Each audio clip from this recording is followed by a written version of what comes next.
કરીએ ત્યારે ગુજરાતમાં ફરી એકવાર ખ્યાતિકાંડ જેવો જ ઓપરેશન કાંડ સામે આવ્યો છે। જી હા, જૂનાગઢની કેજે હોસ્પિટલે પીએમજે કાર્ડને હથિયાર બનાવીને 76 દર્દીઓના ગેરકાયદેસર ઓપરેશન કર્યા હોવાનો ઘટસ્ફોટ થયો છે।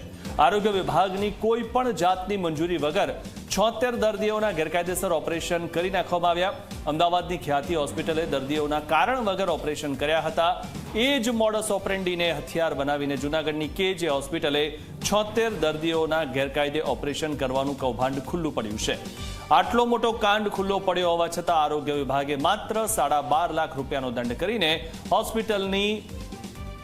હોસ્પિટલને બેઇજ્જત બરી કરી દીધી છે।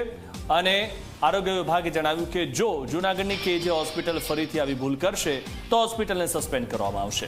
શું આરોગ્ય વિભાગને 76 દર્દીઓના ગેરકાયદેસર ઓપરેશન મોટી ભૂલ નથી લાગતી? સૌથી મોટો સવાલ એ છે કે અમદાવાદમાં ખ્યાતિકાંડ થયો પછી આરોગ્ય વિભાગે મોટી ડંફાસો મારી હતી અને મોટા ઉપાડે જાહેરાત કરી હતી કે હવે દરેક હોસ્પિટલમાંથી દરેક દર્દીની સીડી ગાંધીનગર મંગાવવામાં આવશે અને તે જોઈને નક્કી કરવામાં આવશે કે દર્દીને ઓપરેશન કરવાની જરૂર છે કે નહીં। પરંતુ જૂનાગઢની હોસ્પિટલમાં એમને એવું ન લાગ્યું।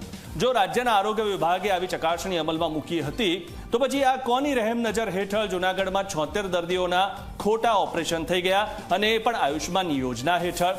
શું આયુષ્માન યોજના હોસ્પિટલો માટે પૈસા છાપવા માટેનું એટીએમ કાર્ડ બની ગયું છે? શા માટે આરોગ્ય વિભાગે જૂનાગઢની કેજે હોસ્પિટલને સસ્પેન્ડ નથી કરી? શું આ હોસ્પિટલ કોઈ નેતાની છે? અને અધિકૃત ડોક્ટરે 76 દર્દીઓના ઓપરેશન કરી નાખ્યા ત્યાં સુધી જૂનાગઢનો આરોગ્ય વિભાગ શું કરતો હતો? શું ઊંઘમાં હતો? ગાંધીનગરમાં બેઠા આરોગ્ય વિભાગના અધિકારીઓ કઈ સીડી જોતા હતા? શું તેમની પાસે સીડીઓ નહોતી આવી કે પછી તેમણે સીડીઓ મંગાવી નહોતી?